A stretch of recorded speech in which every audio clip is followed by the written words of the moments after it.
Big breaking news অসমতো হ'ব বিতৰ্কিত এছআইআৰ অসমত এছআইআৰ প্ৰৱৰ্তনৰ বাবে সৰ্বোচ্চ ন্যায়ালয়ত দাখিল কৰা হৈছে আবেদন শীঘ্ৰেই বহু বিতৰ্কিত এছআইআৰ হ'ব অসমত বিহাৰৰ দৰে অসমতো হ'ব পাৰে এছআইআৰ প্ৰক্ৰিয়া অসমত এছআইআৰ প্ৰৱৰ্তনৰ বাবে সৰ্বোচ্চ ন্যায়ালয়ত আবেদন দাখিল 2024 চনৰ নিৰ্বাচনৰ পূৰ্বে অসমত এছআইআৰ আৰম্ভণিৰ দাবী অসমত লাখ লাখ লোকে ভুৱা আধাৰ নথিপত্ৰ তৈয়াৰ কৰাৰ অভিযোগ বিদেশীৰ নাম আঁতৰাবলৈ অসমতো প্ৰয়োজন আছে এছআইআৰৰ অসমত এছআইআৰ প্ৰৱৰ্তনক লৈ 15 ছেপ্টেম্বৰত হ'ব গুৰুত্বপূৰ্ণ শুনানি নিৰ্বাচন আয়োগক অসমত এছআইআৰৰ অধিসূচনা জাৰিৰ দাবী অসম বেংগল পুডুচেৰী কেৰালা তামিলনাডুত এছআইআৰ প্ৰৱৰ্তনৰ দাবী সম্পূৰ্ণ দেশতেই পৰ্যায়ক্ৰমে এছআইআৰ প্ৰৱৰ্তনৰ দাবী বাংলাদেশী পাকিস্তানী ৰোহিংগিয়াই ভুৱা নথিৰে প্ৰৱেশ কৰিছে অসমত এছআইআৰ প্ৰৱৰ্তনৰ দাবী অধিবক্তা ঐশ্বনী উপাধ্যায়ৰ সৰ্বোচ্চ ন্যায়ালয়ত আবেদন দাখিল অধিবক্তা ঐশ্বনী উপাধ্যায়ৰ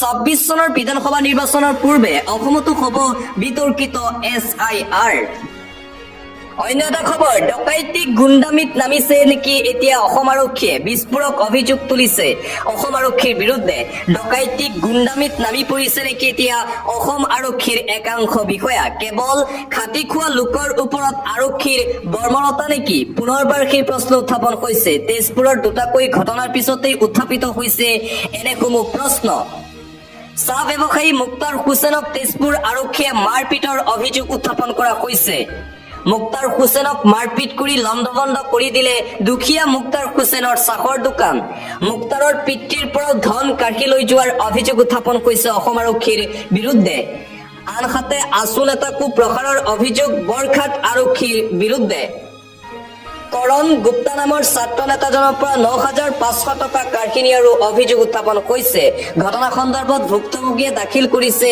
এজাহাৰ পৰৱৰ্তী খবৰ আল্লাহৰ নাম লৈ মহম্মদ ছামীয়ে দেখুৱালে মহানতা 5খন গাঁৱৰ অকলেই দায়িত্ব ললে ক্ৰিকেটাৰ মহম্মদ ছামীয়ে ভাৰতীয় ক্ৰিকেট দলৰ ক্ৰিকেটাৰ মহম্মদ ছামীৰ প্ৰশংসনীয় পদক্ষেপক লৈ সমগ্ৰ ভাৰতজুৰি চৰ্চা বিপদৰ সময়ত কোনেও নকৰা কাম কৰি দেখুৱালে মহম্মদ ছামীয়ে পঞ্জাৱত প্ৰলয়নকাৰী বানে সংসাৰ চলোৱাৰ সময়তেই ছামীৰ সহায় 5খন গাঁৱৰ অকলেই দায়িত্ব ললে ক্ৰিকেটাৰ ছামীয়ে পঞ্জাৱত ইতিহাসত নোহোৱা ভয়ংকৰ বান পৰিস্থিতি হাজাৰ হাজাৰ লোক হৈ পৰিছে গৃহহীন পঞ্জাৱত বিদ্যালয় এৰিলে হাজাৰ হাজাৰ শিক্ষাৰ্থীয়ে আৰু সেই অসহায় লোকসকলৰ কাষত এতিয়া ছামী জীয়াই থকাটো কঠিন হৈ পৰিছে শ শ পৰিয়ালৰ এনে কঠিন সময়ত ক্ৰিকেটাৰ মহম্মদ ছামী আহিছে আগুৱাই বান বিধ্বস্ত 5খন গাঁৱৰ অকলেই দায়িত্ব ললে ক্ৰিকেটাৰ ছামীয়ে কেৱল আৰ্থিকভাৱে সহায় কৰাই নহয় সমগ্ৰ খৰচ বহনৰ ঘোষণা শিক্ষা স্বাস্থ্যৰ লগতে দৈনন্দিন প্ৰয়োজনীয় খৰচ কৰিব বহন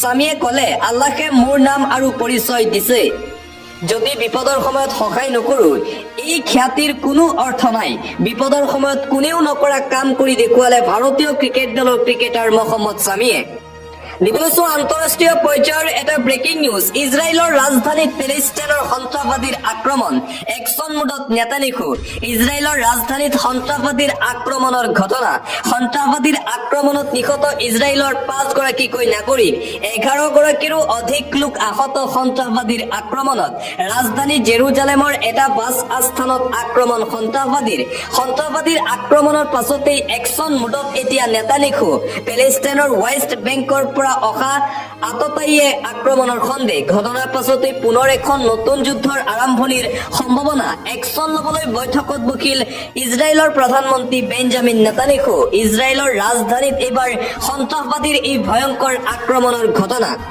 বতৰক লৈ এটা গুৰুত্বপূৰ্ণ খবৰ ৱেডাৰ আপডেট চন্দ্ৰগ্ৰহণৰ পিছতেই সলনি হৈছে বতৰ 16খন জিলালৈ এলাৰ্ট জাৰি কৰা হৈছে পূৰ্ণগ্ৰাস চন্দ্ৰগ্ৰহণৰ পিছতেই সলনি হৈ পৰিছে ৰাজ্যৰ বতৰ ৰাজ্যৰ 16খন জিলাত হ'ব প্ৰচণ্ড বৰষুণ আঞ্চলিক বতৰ বিজ্ঞান কেন্দ্ৰৰ ফালৰ পৰা এই এলাৰ্ট জাৰি কৰা হৈছে বতৰ বিজ্ঞান কেন্দ্ৰই জাৰি কৰিছে এলাৰ্ট বতৰক লৈ 12 ছেপ্টেম্বৰ পৰ্যন্ত বহুকেইখন জিলাত মুষলধাৰ বৰষুণৰ সম্ভাৱনা কোকৰাঝাৰ ধুবুৰী বঙাইগাঁও গোৱালপাৰাত হ'ব প্ৰচণ্ড বৰষুণ বৰপেটা জিলা কামৰূপ মেট্ৰ' মৰিগাঁও জিলাতো এলাৰ্ট জাৰি কৰা হৈছে লগতে পশ্চিম কাৰ্বি আংলং ডিমা হাছাও কাছাৰ জিলাতো এলাৰ্ট জাৰি কৰা হৈছে শ্ৰীভূমি হাইলাকান্দি হোজাই কাৰ্বি আংলং জিলাতো এলাৰ্ট জাৰি বতৰ বিজ্ঞান কেন্দ্ৰৰ গোলাঘাট জিলাত হ'ব প্ৰচণ্ড বৰষুণ মুঠতে 16খন জিলালৈ আঞ্চলিক বতৰ বিজ্ঞান কেন্দ্ৰৰ ফালৰ পৰা বতৰক লৈ এই গুৰুত্বপূৰ্ণ এলাৰ্ট জাৰি কৰা হৈছে।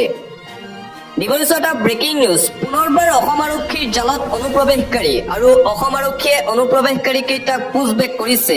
মুখ্যমন্ত্ৰী হিমন্ত বিশ্ব শৰ্মাই সামাজিক মাধ্যমত পোষ্ট কৰিছে।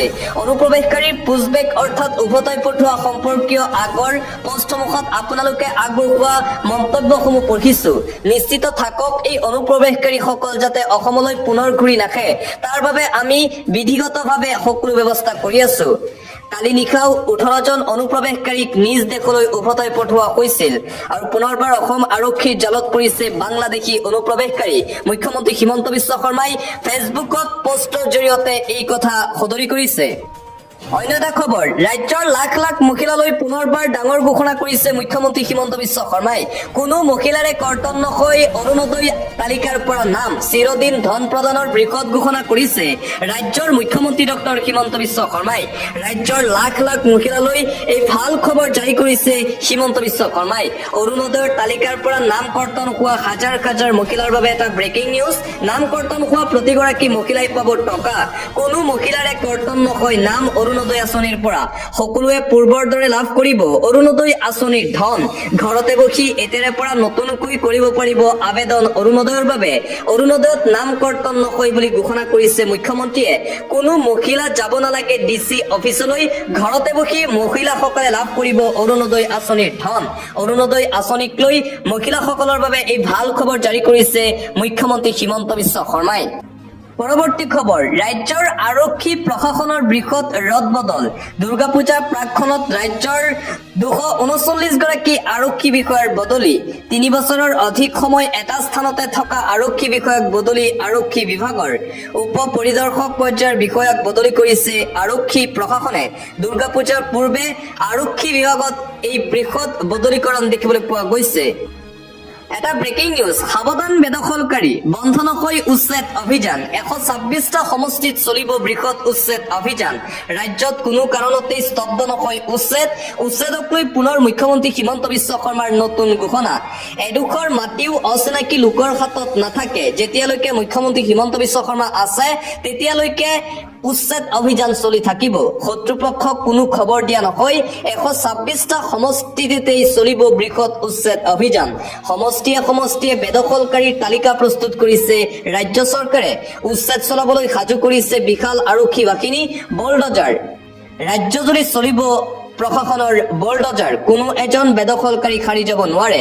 বেদখলকাৰীৰ বিৰুদ্ধে পুনৰবাৰ দয়া নাই ক্ষমা নাই নীতি অৱলম্বন কৰিব হিমন্ত বিশ্ব শৰ্মাৰ বিজেপি চৰকাৰে।